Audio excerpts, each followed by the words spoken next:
저 잠깐 있어봐. 우리 마음이 급해. 할 말이 없어서. 할 말이 없으니 뭐 마음이 급해. 아니 저 마니커 닭고기 있었잖아요. 네. 그것도 요즘 이제 닭가슴살 관심들이 많으신데 그래도 이제 좀 맛이 좀 없지 않나 이런 생각들 하시잖아. 네.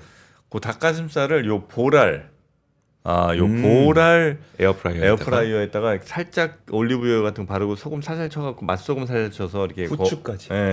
거 먹으면 꽤 괜찮습니다. 네. 먹기에 괜찮아요. 그러니까 요 보랄 여기에다가 마니커 닭가슴살 요거 조합을 한번 좀 해보셔도 좋겠고. 네. 그리고 좀 아까 들었던 게 이게 왜 이거 보여드리냐면 그래비티 샴푸 전에 광고했다가 이제 품절 난 적이 몇 번 있어갖고 계속 품절이죠. 그러니까 이게 없는 줄 아시는 모양이에요. 그래서 우리가 물건 갖고 왔다. 이걸 좀 보여드리는 겁니다. 네. 우리 물건 있다. 품절 난 거 우리가 채워놨다. 재고 없는 채워놨다. 거 파는 거 아니다. 네. 이 말씀 좀 드리는 겁니다. 그래비티 샴푸 저희 영상 하단에 링크 따라가시면 되겠고요. 이렇게 생각하셔야 될 것 같아요. 뭐죠? 얘기 안 하면 없는 겁니다. 요거 네. 얘기 안 하면 없는 보통은 거고. 없지. 얘기할 때 저희가 물량 들어온 거. 네. 자, 그래비티 샴푸도 엑스트라 스트롱이 특히 귀합니다. 네. 그냥 스트롱은 여성분들 볼륨 하는데 좀 더 좋고 엑스트라 스트롱은 좀 안 빠지는데 안 빠지게. 단단히 모근이 잡아줍니다. 네. 자, 그러면 이런 샴푸조차 필요 없는 없으실 것 같은. 어떻게 저렇게 젊게 유지하시는지 너무 부러운 우리 김준송 전 리먼 브라더스 한국 대표님 모셔보도록 하겠습니다. 어서 오십시오. 어서 오세요. 안녕하세요. 네, 반갑습니다. 탈모 관리 어떻게 하시죠? 탈모요? 아직은 별로 안 되고 있습니다. 그러니까 아직은 별로 안 빠지시는 거죠? 예. 진짜 부럽다. 와. 두 분은 더 그러실 것 같은데요. 저도 이제 안 빠지는 편이긴 한데 네. 옆에는 이주호가 문제입니다. 저는 지금 약 먹고 뭐 바르고 샴푸 쓰고 이거 해서 유지 중. 그래도 어거지로 유지하는 거. 뭔가 쓰면은 그래도 확실히 좋아지지 않아요? 네, 쓰면 좋아져요. 네. 네, 쓰면 좋아지는. 네, 아시죠? 약 먹고 더 이상 집에서는 인정 못 받고 있어요. 그러니까 뭐 밖에서는 뭐 좋아 보이지. 맛있습니다. 그 많이 먹습니다. 그거. 젊어 보인다. 뭐 머리 뭐 풍성하다 하는데 집에 가면 아예 대접 못 받습니다. 그래서 약을 끊었더니 둘째가 생기고. 그래요? 둘째 나오고 다시 먹고. 그렇게 됩니다. 날 때만 잠깐 끊습니다. 이게 꼭 우리 유동성이랑 비슷해요. 시장의 유동성이랑 유동성 공급되면 잠깐 좋아졌다가 끊긴 바로 또 시장 엉망되거든요. 국장이랑 똑같다. 리주호는. 눈물이 나네요. 자, 오늘 금리. 금리 이제 전 세계 중앙은행들이 금리 결정들이 또 할 거 아니에요. 네. 그 흐름들을 좀 오늘 짚어주신다고요? 예, 중앙은행 얘기 좀 해야 될 것 같아요. 네. 그동안 트럼프가 하도 난리를 치니까 잊고 있던 인물 있잖아요. 파월. 파월. 예, 뭐 한 1, 2년 전만 해도 파월의 한마디 다 움직였는데 이제 파월은 보이지도 않고 이제 트럼프만 보이고 하는데 이번 주에 뭐 중앙은행들이 되게 다 한마디씩 해요. 네. 금리 결정도 하고. 그래서 사실 중앙은행들이 요번에 보면 이렇게 웨이트 앤 시 뭐 말을 좀 안 하긴 할 것 같아요. 웨이트 앤 시. 예, 그러니까 관망하는 거. 네. 관망하고 그다음에 트럼프 관세가 난리를 친 다음에 이제 첫 번째들 발표하는 거니까 네. 굉장히 조심스럽게 우려 섞인 관망 정도 할 거라고 생각되는데 지금 어떻게 예측하고 있는지를 좀 알아놓으면 네. 혹시라도 서프라이즈 하는 말을 하면 시장이 움직일 테니까 한 번쯤은 이렇게 이번 주에 어떻게까지 지금 시장이 보고 있는지 네. 제가 좀 정리해서 말씀드려 보려고 합니다. 이번 주에 뭐 금리 발표하는 데가 많아요. 뭐 굉장히 많은데요. 뭐 네. 대부분 다 하는데 뭐 수요일 날 내일이죠. 내일 날 우리하고 관계 많은데 보면 내일 뭐 미국하고 일본이 먼저 하죠. 일본, 미국, 그다음에 브라질 하고요. 브라질 관심들 많잖아요. 일본, 미국, 브라질 진짜 중요한 금리 발표가 있네요. 예, 목요일 날은 중국, 영국, 스위스. 중국, 영국, 스위스. 또 그거 말고도 많이 하는데 다른 데도 좀 덜하니까. 그런 나라들이 이제 이번 주에 금리 발표를 하고 지금 금리는 전 세계적으로 이제 인하를 하긴 해야 된다 이런 분위기가 강한 거죠. 그렇죠. 전체적으로 내려오고 있고 앞으로 인하를 할 것이라고 얘기하고 있는데 네. 뭐 인플레이션이 잘 안 잡히고 뭐 그런 얘기 자꾸 하니까 네. 속도가 어느 정도인가 이제 그게 문제인 것이고 미국이 금리를 낮추니까 각 나라들도 다 하는데 네.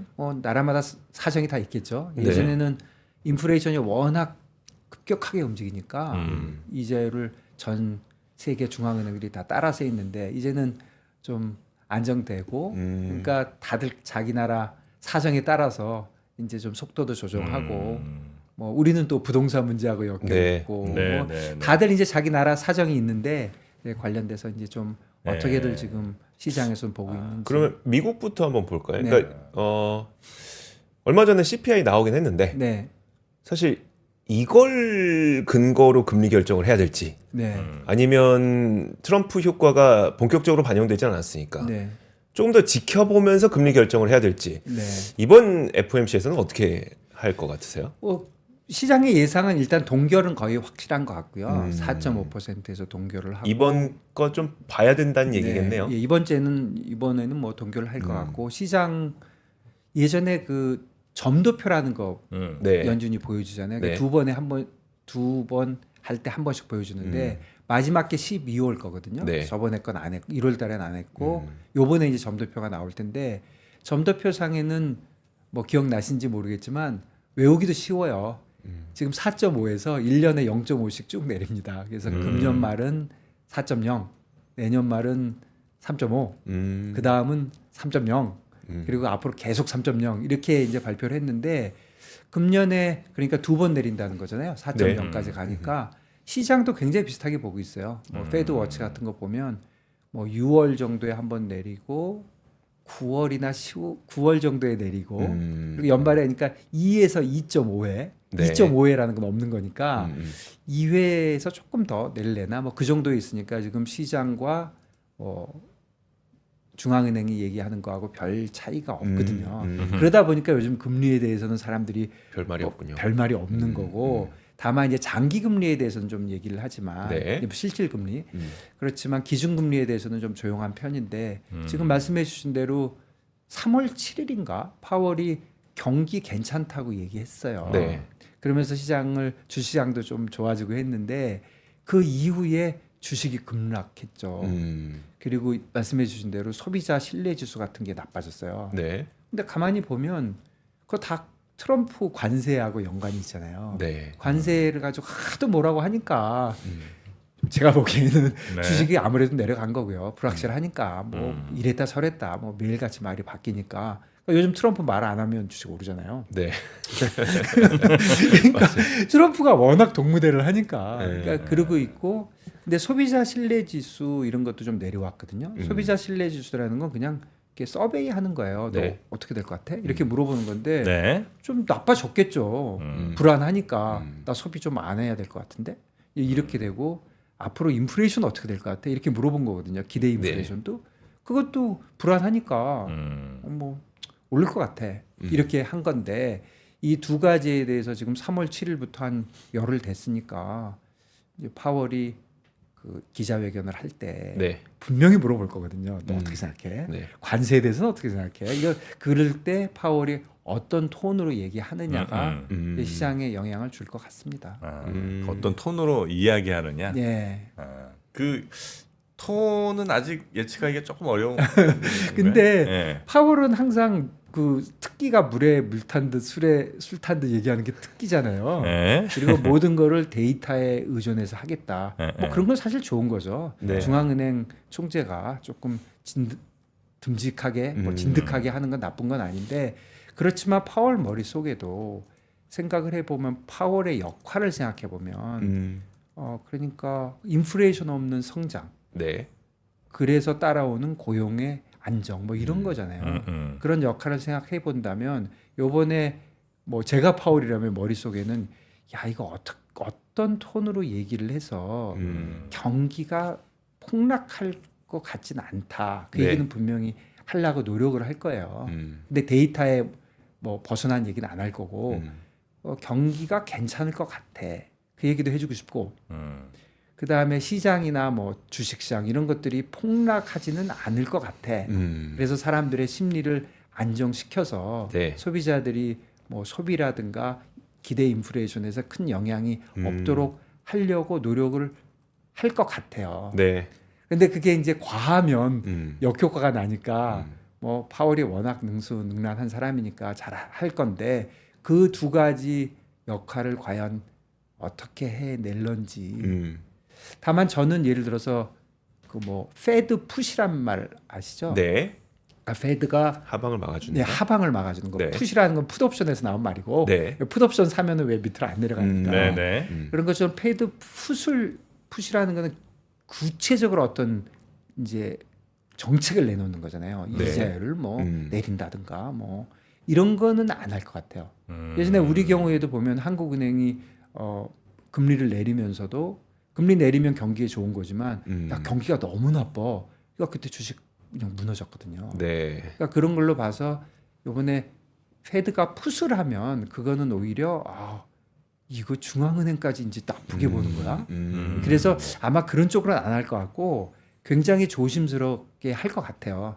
예를 들어서 페드 풋 이런 말 때문에 요즘 트럼프 풋이란 말도 하잖아요. 네. 이게 비슷한 말인데 네. 트럼프가 주식이 내려가면 뭐 시장이 내려가면 뭔가 하지 않겠나. 하방을 막아주지 않을까? 주지 않는. 막 당연히 그런 거 있죠. 자기가 대통령 네. 됐는데 뭐 시장이 내려가가지고 사람들의 돈이 줄어들면 네. 뭐 미국 사람 부자 만들어준다고 해놓고서 너 뭔 소리야. 그렇죠. 이러니까 하는데 네. 공식적으로는 주식에 대해서는 나는 뭐 막진 않겠다. 오히려 베센트는 이거는 건강한 조정이지 우리는 시장이 뭐 이거 하락에 신경 안 쓴다. 이거는 그러면 어떻게 봐야 되는 거예요? 그것도 사실 좋게 얘기하는 거죠. 당장은 안 하지만 길게 보면 괜찮을 것 같아. 뭐 베센트가 오랫동안 시장에 있었던 사람이니까 네. 내가 네. 보기에 그렇게 많이 안 갈 것 같아. 그러니까 트럼프하고 역할을 조금씩 나눠가지고 트럼프는 뭐 나는 조금 움직이는 거. 트럼프는 더 입장이 강할 수밖에 없는 게 네. 관세에 대해서 이랬다 저랬다 하도 하니까 시장이 워낙 움직이니까 거기에 대해서 내가 관세에서 이렇게 얘기하는 것 같고 주식하는 사람들 너무 짜증내지 마 이렇게 얘기하는 거고 베센트는 항상 더 한 발 뒤에 있으니까 그런데 우리 경기 침체까지는 아니야. 단기적으로 움직이는 거 너무 겁내지 마. 이런 식으로 얘기하니까 트럼프 풋이 최소한 주식에 관련돼서는 아예 없다고 얘기하는 것보다는 네. 그냥 의문이 있다. 음. 내린다 그래서 뭔가 들어올 것 같진 않다. 그런 생각은 들지만 채권에 대해서는 풋이 있어요. 채권의 그래요? 가격에 대해서. 네. 그러니까 이자율이 많이 올라가는 거에 대해서는 특히 베센트가 그동안 여러 번 얘기했죠. 자기는 기준금리가 문제가 아니라 실질금리인 10년짜리 금리가 올라가는 거는 난 싫어. 네. 나는 반드시 내릴 거야. 뭐 여러 가지 방법으로 이렇게 얘기했고 사실 재무부 장관이 할 수 있는 역할에 좀 들어가 있거든요. 그러니까 그냥 간단하게 뭐 얘기하면 트럼프 풋은 채권 시장에는 있지만 주식 시장은 의문이다. 이렇게 봐야 된다면 글쎄요. 파월은 하여간 말을 굉장히 조심스럽게 뭐 이렇게 하겠지만 그래도 시장에 좀 친화적으로 하지 않을까? 네. 예. 그런 예상이 좀 됩니다. 근데 그 관세 같은 거 하여튼 뭐 이렇게 새로 뭔가 이슈 딱 이렇게 나오잖아요. 그것 때문에 뭐 어떻게 하느냐에 따라서 막 왔다 갔다 하잖아요. 주식시장이. 네. 근데 그런 거 보면 한 2달 이상은 안 가더라고요. 나중에는 관세 뭐 어디 때린데 관세 뭐 낮춘데 올린데 해도 시장이 별로 반응을 안 해. 그러니까 처음에 막 이거 나올 때는 뭐 어디 관세 때린데 하면 막 이 종목 막 올랐다가 떨어졌다가 뭐 시장 전체가 막 내려갔다 하다가 여기 이제 이렇게 막 이렇게 뭐랄까 이게 막 출렁출렁 하다가 점점 박스권, 줄어들다가 네, 나중에는 네. 이제 뭐 관세를 때리든 말든 신경도 안 쓰고 시장이 근데 그 이슈에는 좀 잊혀지는데 그 시간이 약간 좀 필요한 것 같더라고요. 맞아요. 항상 그런 것 같아요. 그죠? 무슨 시장에서 무슨 일이 탁 벌어질 때 네. 진짜 중요한 판단은 네. 이게 진짜 뭔가 세상을 바꾸는 결정이야? 네. 아니면 잠깐 가는 거야? 네. 그건데 그거 알면 사실 끝나는 거잖아요. 그거 어떻게 알겠습니까? 그쵸. 네네. 알 수는 없는데 예를 들어서 AI가 나왔을 때 이게 세상을 바꾸는 건가? 이런 생각 하잖아요. 네. 그건 약간 바꾸는 쪽인 것 같아요. 그거는 제 그건 생각에는. 그렇죠. 예. 근데 트럼프가 관세를 갖고 난리치는 게 세상을 완전히 바꾸는 건가? 조금 그쪽으로 생각해 보면 공급망을 또 다 흔들어 버리나? 예전에 공급망 흔들렸을 때 좀 나빴거든요. 굉장히 안 좋죠. 그런데 그냥 말씀하시니까 그 생각해 보면 저도 네. 트럼프 관세에 대해서 그냥 혼자 이렇게 생각해 보면 트럼프가 관세를 자꾸 만지는 이유가 뭘까? 트럼프 머릿속에는 무슨 목표가 있을까 보면 저는 한 세 가지 같아요. 네. 하나는 미국의 제조업을 좀 지원해 보겠다. 관세 때릴 테니까 웬만하면 미국에 와서 만들지 그래. 네. 네, 뭐 그거죠. 아주 쉽죠. 네, 두 번째는 감세를 해야 되는데 돈도 잘 안 벌리고 재정 적자도 많이 나는데 관세로 돈이나 좀 받아볼까? 뭐 그런 게 좀 있는 거 아닌가 네. 이 생각 들고 세 번째는 외교 정책에 대한 레버리지죠. 힘을 확 줬다가 뺐다가 하면서 겁주는 용으로 쓰는 네. 건데 네. 이 세 가지가 제 생각이 맞다면 다 뭐 세상을 바꾸는 정도는 아닌 거죠. 그러니까 사실은 트럼프가 당선됐을 때 확 변했지만 취임한 다음부터는 다 제자리 돼버렸잖아요. 네, 그랬죠. 네. 뭐 이자율과 환율은 주식은 오히려 결국은 조금 더 내려가 있지만, 네. 그러니까 결국은 지금 말씀해주신 대로 이 관세 이거는 지나가는 거 아니야? 이런 생각도 사람들이 살살 하는 거죠 이제는. 뭐 좀 그런 것 같아요. 그런데 그런 거에 관련돼서 과연 중앙은행 총재들은 어떻게 얘기하는지를 한번 쭉 들어보는 좋은 기회인 것 같아요. 파월만 얘기하는 게 아니라 이제 네. 뭐 다른 데도 다 얘기할 테니까. 네, 무조건 질문은 다 그거죠. 관세 정책 이렇게 됐는데 뭐 우리나라는 괜찮아? 하고 이제 물어볼 텐데. 일본 한번 좀 볼까요? 일본이 내일 이제 제일 우리로서는 관심 많이 갈 거 아니에요. 그럼요. 미국이야 이제 그 다음 날 우리 시간으로 나올 네. 거고 하니까 일단 일본은 지금 금리를 어떻게 할 거로 보십니까? 저번에 1월 달인가 한번 올렸잖아요. 네. 0.25에서 0.5 됐어요. 올렸죠. 근데 지금 시장은 0.5에서 금년 말까지 한 1% 간다고 얘기해요. 시장 지금 뭐 프라이싱 보면. 그러니까 요번에는 안 올릴 것이다. 하는 거는 거의 대세고요. 아, 이번에는 동결, 예. 다음번이나 다다음번쯤에는 뭐 인상. 살살 해서 금년에 두 번 두 더 번 올릴 정도는 것이다. 더 올린다. 미국하고 두 번은 맞는데 미국은 내리는 거지. 네네, 그래서 올리는 그쵸. 거고. 네. 그래서 두 번 정도 이제 올릴 것 같은데 요번에는 아닐 것 같다. 요번에 뭐 총재도 관세에 대해서 이제 얘기를 할 거고. 근데 요즘 최근에 일본이 약간 생각보다 그렇게 성장이 막 좋지 않은가 봐요. 그래가지고 지난 한 일주 정도에 보면 달러 예인이 147에 있던 게 은근히 올라왔어요. 지금 149쯤 되거든요. 아 그래요? 네, 조금 올라왔어요. 뭐 네. 2엔이니까 큰 거 아닐 수도 있는데 쭉 내려가다가 달러 예는 약간 올라오고 전체적으로 보니까 지금 뉴스를 보면 일본의 성장률이 성장이 막 되니까 막 인플레이션 되고 그러니까 우리 이자를 올려야 돼 이런 분위기인데 네. 약간 그렇게까지 뭐 조금 그런 분위기가 있어서 이제 뭐라고 얘기하는지 들어봐야 되는데 결국 일본이 이자를 올리려면 몇 가지 일본은 되게 신중하거든요. 뭐 네. 미국도 신중하지만 특히 일본 더 신중한데 그것도 한 세 가지 있어야 되는 것 같아요. 하나는 뭐니 해도 달러 예나가 약세가 유지가 돼야 돼요. 이게 막 145, 140 가면 못 합니다. 저번에 한번 봤잖아요. 네네. 확 내려가니까 그쵸. 일본 주식이 그냥 확 내려가 버리잖아요. 그리고 경기도 확 식어버릴지 모르기 때문에 전 세계가 다 출렁거리죠. 예, 그 BOJ는 엔화 좀 볼 것 같아요. 엔화가 어떻게 움직이나 이게 너무 내려가면 안 되는데 내려가더라도 천천히 내려가야 되는데 네. 한꺼번에 뭐 엔 트레이드 같은 게 풀리면서 난리가 나면 안 되는데 그거 볼 것 같고 두 번째는 인플레이션이 좀 돼야죠. 일본 뭐 디플레이션 때문에 너무 오랫동안 고생했기 때문에 인플레이션 되는 거를 보고 하려고 그럴 것이고 그다음에 인플레이션이 되고 이런 예나를 약세로 유지하니까 일본에 있는 개인들은 죽을 맛이거든요. 네. 그러니까 개인들한테 임금을 좀 올려주고 이 세 가지를 항상 보는데 과연 이 세 가지가 요번에 다 충족된 것인가. 그러니까 앞으로도 일본을 볼 때는 저는 그냥 큰 그림으로 볼 때 이 세 가지가 어느 정도 충족되었다고 보는 건지 그 세 가지를 확실히 보는 것 같고요. 제가 특별히 뭐 이 세 가지가 중요하다고 말씀드리는 게 아니라 BOJ가 이 얘기를 했어요. 계속해서 난 이 세 가지 보겠다고. 네. 그러니까 요번에는 그 세 가지를 볼 때 거기에 충족 좀 안 된 것 같고 그뿐 아니라 1월 달에 올렸는데 연달아서 올리고 일본은 그렇게는 안 할 거예요. 그래서 일본은 올리지는 않는 걸로.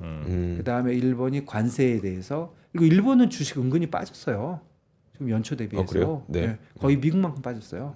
중국이 괜찮고 홍콩 좋고 우리나라도 좋잖아요. 네네. 그런 거에 비하면 일본은 미국 많이 따라갔거든요. 그러니까 그런 거에 대해서도 뭐 한마디 해야 되지 않을까. 네네네. 그게 이제 지금 시장이 보는 관점인 것 그럼 같습니다. 일단 FOMC는 그 결정 자체는 큰 변화는 없을 것 같고 파월 의장 톤 정도만 보면은 네.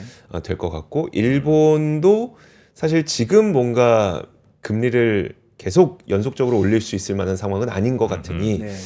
미국과 일본은 그렇게 큰 변수가 되진 않을 것 같네요. 네. 둘 다 총재들의 어, 이제 생각, 아, 트럼프에 대한 생각. 뭐 트럼프에 대해서 뭐 감정적일 수도 있잖아요. 일본도 그렇고 또 파월도 뭐 속으로 그렇게 마음이 편할 것 같지는 않거든요. 네. 시작하자마자 자기 뭐 자른다고도 하고 뭐 또 저 베슨트는 뭐 후임을 미리 정해놓겠다고 하고 네. 뭐 파월 엄청 공격을 했잖아요. 네.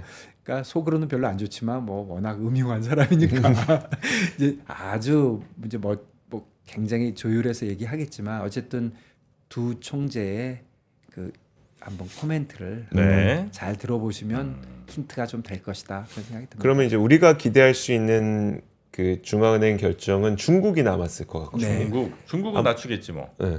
아니요 중국도 이번에는 그냥 가는 것 그래요? 같아요. 예. 아, 근데 양회도 하고 그랬는데 뭐 예, 이렇게 예. 근데 중국은 예. 뭐 미국이나 일본이나 이런 것처럼 딱 이렇게 금리가 어느 건지가 맞아요. 세 개인가 있지. 세 개인가. 지금 중국 금리 얘기하면 한 10개 듣지 않습니까? 뭐 미포 어쩌고 저쩌고. 근데 네. 그래도 공식적으로 제일 많이 보는 건 그 LPR이라고 예. 그러니까 대출 우대금리? 네. 우대금리가 그게 이제 기준금리라고 하는데 요번에는 뭐 안 내릴 거라 그러네요. 뭐 다른 것들을 많이 내려서 그래요? 그런지 예.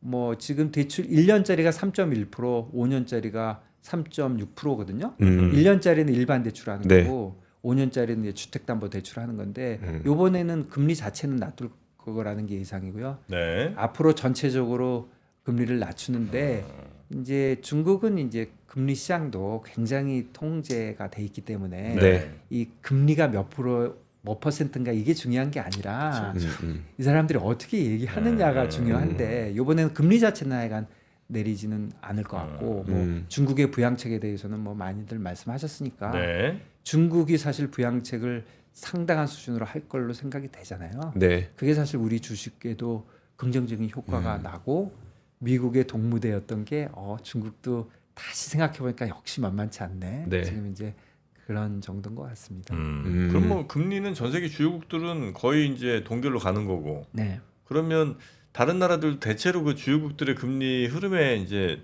어지간한 맞춰 가잖아요. 네. 그러면 그 다른 뭐 표현이 좀 그렇지만 하여튼 주변국들도 대체로 그렇게 동결 분위기로 다 간다. 동결 분위기. 영국도 4.5%로 네. 동결한다 그러고요. 그 나라에 근데- 뭐 특별한 일이 있지 않은 이상. 있지 않는 네. EU가 최근에 굉장히 잘 올라가고 있는 이유 중에 하나가 네. 유럽 연합은 금리를 계속 떨어뜨리고 있잖아요. 네. 근데 그것도 글쎄요. 지금 시장은 요번에 이유가 없거든요. 이유는 네네. 요번에 그쵸, 이번 그쵸. 주에는 네. 없는데 네. 이유에 대해서는 지금 독일이 네. 그 진짜 사상 최대의 부양책을 얘기하고 있으니까 독일이 부양책을 하는 경우는 사실 좀 드문데 네. 예, 독일이 부양을 하고 있으니까 지금 뭐 유럽 좋잖아요. 네. 주식시장 보면은 네. 그리고 뭐니 해도 유럽이 좋은 거는 그 우크라이나 전쟁이 이제 해결이 되면 참 우크라이나 전쟁 때문에 유럽은 진짜 진짜 보통 말로 진짜 작살이 난 거잖아요. 네. 지난 몇 년 동안. 근데 그게 좀 살아나고 또 좀 나빴는데 독일이 부양책을 하고 하니까 장기적으로 부양책의 효과는 모르지만 일단 부양을 하면 일단 당장 시장은 좀 그런 쪽으로 움직이니까 그거에 따라서 미국 유로 전체적으로도 생각보다는 그렇게 경기가 뭐 안 나쁜 쪽으로 가서 그래 관련돼서 이자율과 이제 뭐 주식이나 경기나 이런 게 움직일 텐데 지금 전체적으로 분위기로 볼 때 인플레이션 쪽에 큰 일이 벌어지지 않고 있기 때문에 네. 뭐 전체적으로는 이자율에 막 초점이 맞춰져 있지는 그쪽도 아닌 것 같아요. 결국 독일이 어떻게 하느냐 거기에 대해서 지금 사람들이 좀 눈치 보고 있고 결국 독일과 미국과의 관계, EU와 미국과의 관계가 어떻게 설정이 되느냐 그런 쪽에 더 좀 포커스가 있는 게 아닌가 그런 생각이 듭니다. 저 네. 하나만 더 여쭤볼게요. 브라질. 네. 이거 채권 들고 계신 분들 많아가지고. 브라질에. 왜냐면 이게 제가 예전에 맞아. 이게 이자율이 엄청 높더라고요. 그래서 와, 이거 뭔가 큰일 났나 싶어갖고 제가 이제 브라질을 한번 보기 시작했는데 얘네는 그냥 기본 금리가 12%막 이 정도더라고요. 원래. 브라질은 원래 맞아요. 높고요. 뭐 그 경제 성장을 하니까 네, 우리도 네. 예전에 뭐 25%였잖아요. 뭐 그렇죠. 네. 네. 이번에 1%더 올리는 게 지금 시장에서 보는 거고요. 1%더 올리면 14.25가 되나 봐요. 네. 그런데 지난 브라질이 좀 나빠가지고 브라질 그 투자하신 분들 별로 안 좋았거든요. 네, 근데 통화 가치 너무 이게 떨어졌어요. 금년에는 통화 좀 좋아졌어요. 아, 그래요? 거의 10%까지 좋아졌어요. 꽤 내려왔어요. 브라질 통화 꽤 강세됐거든요. 네. 근데 이제 이자율은 또 이제 좀 올리고 그러니까 사실 브라질에다가 채권 투자하시는 분은 대표적인 이게 캐리 트레이드잖아요. 네, 네. 캐리 트레이드라는 게 야, 별일만 없어라 제발. 그러면 나는 남는다 이거잖아요. 저는 개인적으로 그런 트레이드 별로 안 좋아하는 편인데 꼭 나쁜 건 아닙니다. 사람마다 네네. 다르니까. 근데 좀 안 좋다가 최근에 좀 좋아졌는데 또 브라질의 상황은 뭐 굉장히 뭐 왔다 갔다 하니까 어쨌든 요번에 결정은 1% 이자율을 올리는 게 시장 컨센서스고요. 거기서 다른 일이 벌어진다면 서프라이즈가 있는 거고 그 정도로 봐야 될 것 같습니다. 네네네. 자, 브라질까지 한번 쭉 살펴봤고요. 혹시 이쯤에서는 그러면 채권이나 뭐 이런 거 지금 막 투자할까 생각하시는 분들한테는 뭐 전략이랄 게 있을까요? 아니면 지금은 그냥 좀 저번 주에 관망할까요? 제가 네. 급하게 막 네. 채권하고 금하고 비트코인 얘기하다가 맞아요. 막 시간 없이 난리 났잖아요. 근데 채권은 아무래도 괜찮아 보입니다. 특히 미국 채권도 그렇고 전 세계의 채권, 독일은 약간 모르겠는데 독일은 부양책 때문에 그런데 미국은 글쎄요, 뭐 베센트가 어쨌든 간에 자기가 10년 금리는 자기가 책임진다고 얘기하니까 어쨌든 과도한 수급에 의한 순간적으로 팍 움직이는 거는 베센트가 좀 막아준다면 네. 결국은 채권은 인플레이션에 관련된 함수로 돌아간다면 미국 인플레이션이 그렇게 난리가 나겠나. 그러니까 뭐 베센트 좀 믿고 좀 사는 거. 그다음에 다른 나라들도 결국은 이자율이 내려가니까 네. 실질 금리인 것들이 따라 내려가지 않겠나. 뭐 우리나라도 좀 그렇고. 그래서 채권이 좀 그렇고. 그리고 최근에 또 채권이 주식에 대한 안전 투자라고 좀 생각하는 그런 생각도 좀 생겼거든요. 네. 그러니까 주식 내려올 때 맞아요. 채권이 좀 올랐잖아요. 네. 그러니까 여러 가지 이유로 채권은 조금 예전처럼 급격하게 사면은 막 이자율이 확 내려가서 많이 벌지는 않지만 네. 그냥 가격만 유지해주면 금리 자체는 높은 편이잖아요. 네. 미국 이자율 4% 받으면 편안하지 않으세요? 그럼 뭐. 네, 그러니까, 그렇죠. 그러니까 채권 투자는 좀 안정적으로 되는 것 같고 네. 금하고 비트코인은 저번에 얘기한 대로 잘 모르겠으나 뭐 주식이 좋아지면 그쪽도 좋아지는 거 아닌가 이런 네. 생각 들고 금은 오히려 조금 오늘 아침에도 조금 금 얘기하시는 것 같은데 금은 워낙 그동안 오른 이유가 여러 가지지만 중앙은행들이 좀 샀거든요. 네. 네. 중앙은행 갑자기 팔면 저는 개인적으로 좀 그런 걱정은 됩니다. 그런데 그렇죠. 중앙은행이 계속 살 거라고 보는 사람도 많이 있어서 금은 좀 저한테는 좀 어렵고 네. 뭐 채권은 저는 굉장히 좀 좋게 간다 이렇게 좀 말씀드리고 싶습니다. 이렇게 또 이렇게 담백하게 얘기해 주시니까 참 좋습니다. 금은 난 모르겠다. 네, 모르는 건 모른다고 얘기해 그럼요. 주시고. 네. 자, 우리 김준성 전 대표님과 함께 오늘 아침 했고요. 다음 주에 또 뵙겠습니다. 고맙습니다. 감사합니다. 감사합니다. 네.